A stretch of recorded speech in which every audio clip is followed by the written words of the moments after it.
Hi friends, I'm Felicia. Welcome back to my channel. So today we're trying a bit of a different angle because the way I have my chair, which is right here, and like the window, the light's coming in from behind me and I feel like that's pretty harsh, so I'm going to try the windows over there now.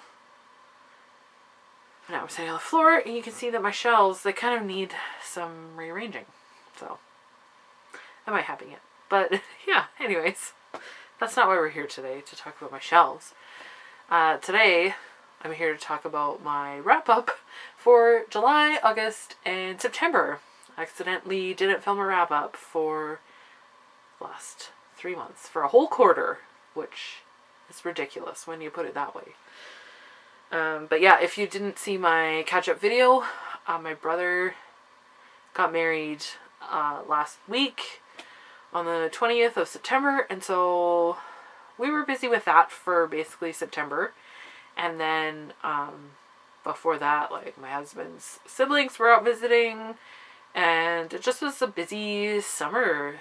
And yeah, I filmed my July wrap-up, but I wasn't happy with it, and I also just didn't get around to editing it, so here we are with 3 months worth of books to talk about. But September, I hardly read anything. So yeah, I've broken it up into categories of what I've all finished. So I'm going to try and see how that works. My order is kind of random, but I want to try to get it all in one video. We'll see. I want to edit tons of videos. I'm like so sick of editing videos, you guys. But I talk too much. This is how I had them written down. It doesn't really make any sense, but we're just gonna go with it. So my first category is graphic novels. I only read 2 graphic novels. So the first one is the Dr. McNinja Omnibus. This is the collected first volume of Dr. McNinja, and then it goes. There are 3 more volumes, and then volume 4, which probably won't get published because people don't read Dr. McNinja, which is a travesty in my opinion. So I read this, and it's funny that this is the first in his story, but I read it last, basically. But yeah, I love Dr. McNinja. It's basically what it sounds like. It's about a doctor who's also a ninja, and it's so funny. It's so my sense of humor. I absolutely love these series. And the series is over. And since volume 4 is probably not going to get published ever, I went online. It's still all online. This was a webcomic.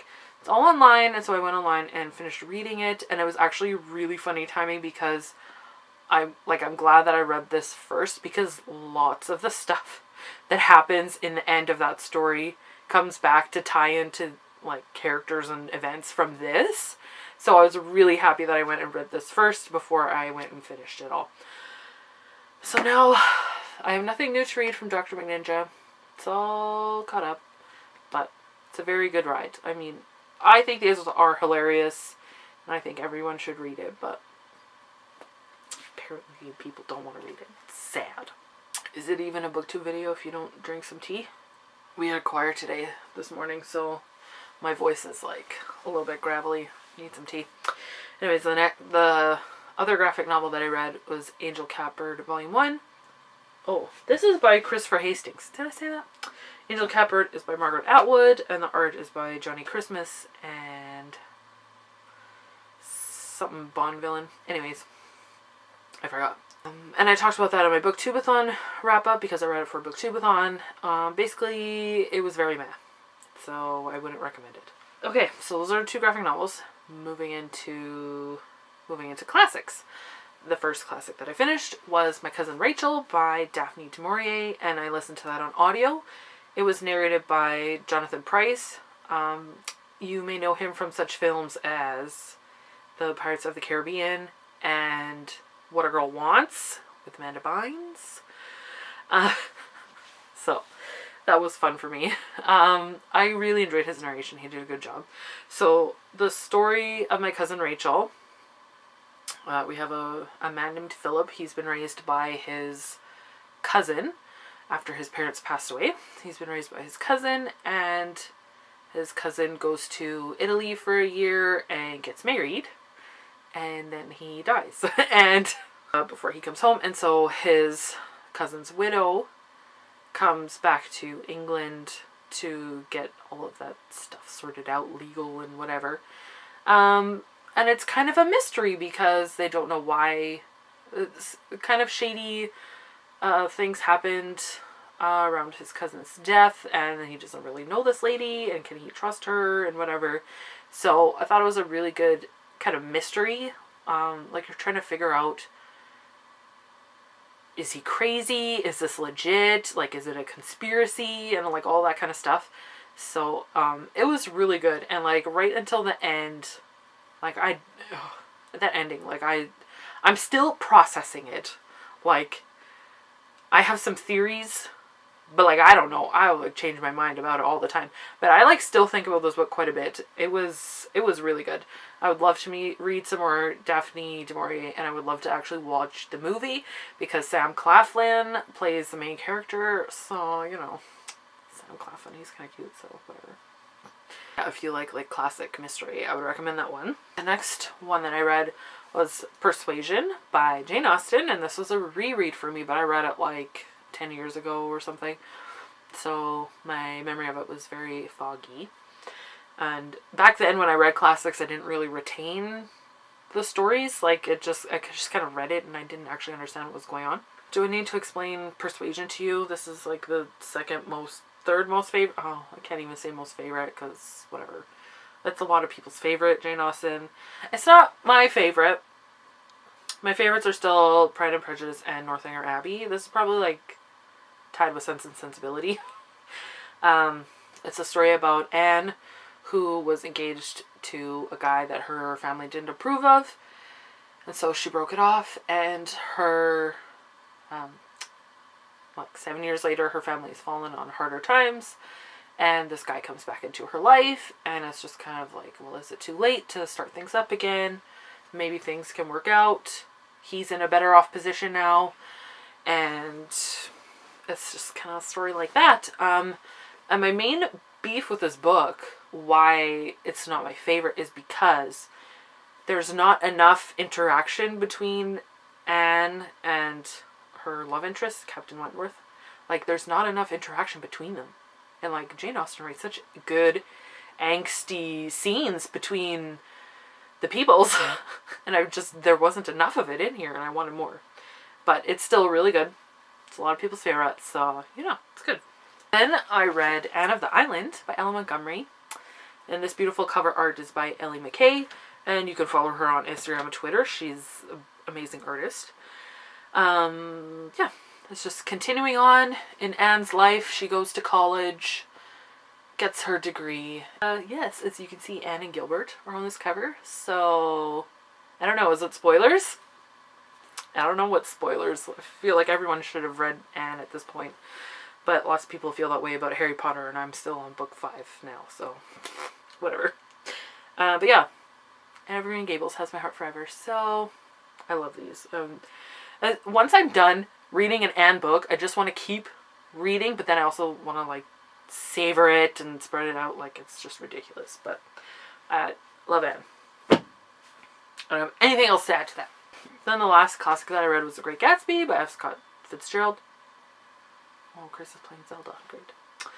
We bought a new TV yesterday, so we're both kind of enamored with it. Anyways, Great Gatsby by F. Scott Fitzgerald.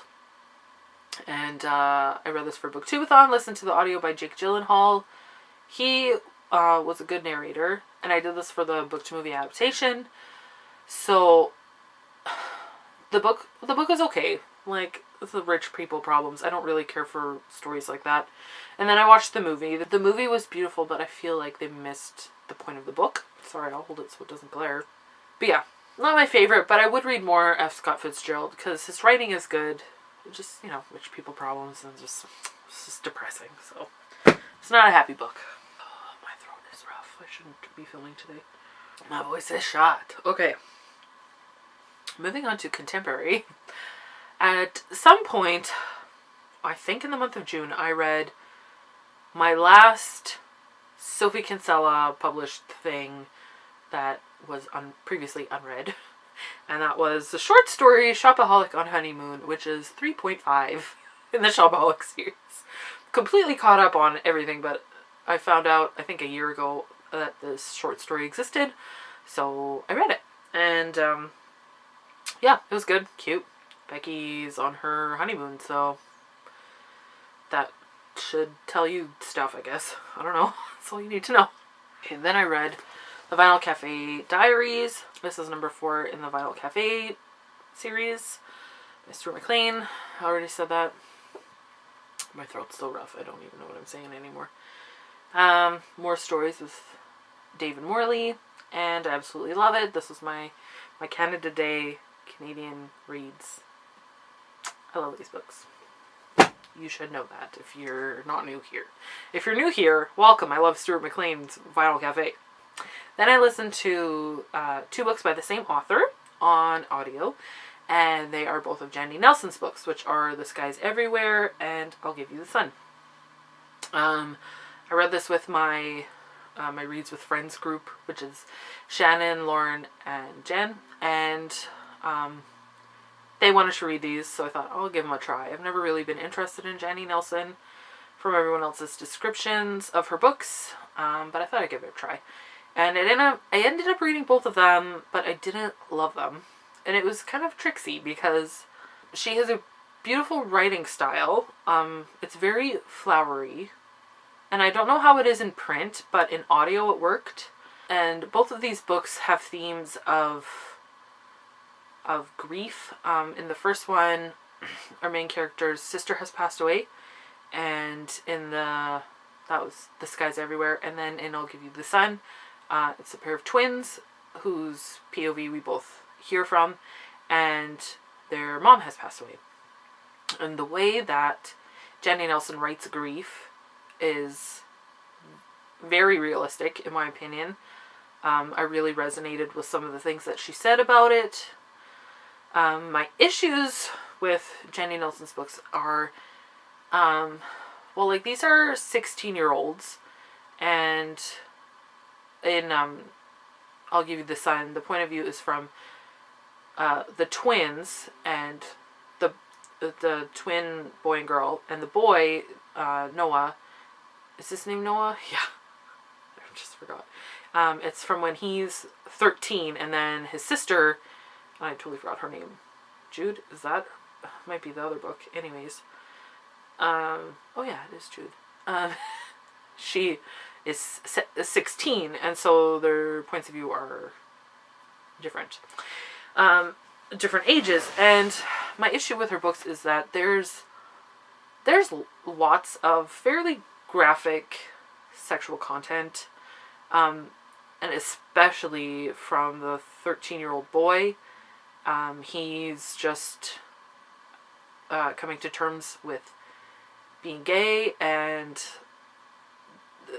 there was a lot of descriptions. I was like, I do not like these descriptions. They are quite graphic. And same with her other book, with both of the books. Like, it just felt very focused on sex.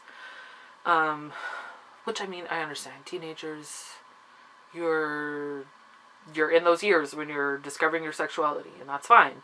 But just her descriptions they felt very adult for a young adult, especially from a 13-year-old description. Like, if that's how 13-year-old boys are, like, I don't want to know their thoughts. So that was kind of my issues. I think if Jandy Nelson would write an adult book, I think I would read that, but I wouldn't read more of her young adult books if she writes more. Then, the last contemporary book that I read was To All the Boys I've Loved Before by Jenny Han. And I reread this after watching... No, I watched the movie after I reread this. But yeah, this was also another book read with a group of friends. And yeah, I've read this before. Loved it. And I loved it again. And the audio was really good. I have been forgetting to say narrators' names. Sorry. You can look it up, or you can ask me. I don't know. The narrators were all good.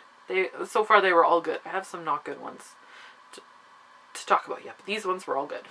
I can, oh yeah, maybe I'll leave the down below or something, because I have to look them up. Anyways, now I have the hiccups. This is ridiculous. This is falling apart very quickly. But yeah, this is, I'm not even going to tell you what this book is about, because it's been everywhere the last couple months with the movie coming out on Netflix. I liked the movie a lot. I think I liked Peter Kavinsky more in the movie than I do in the book.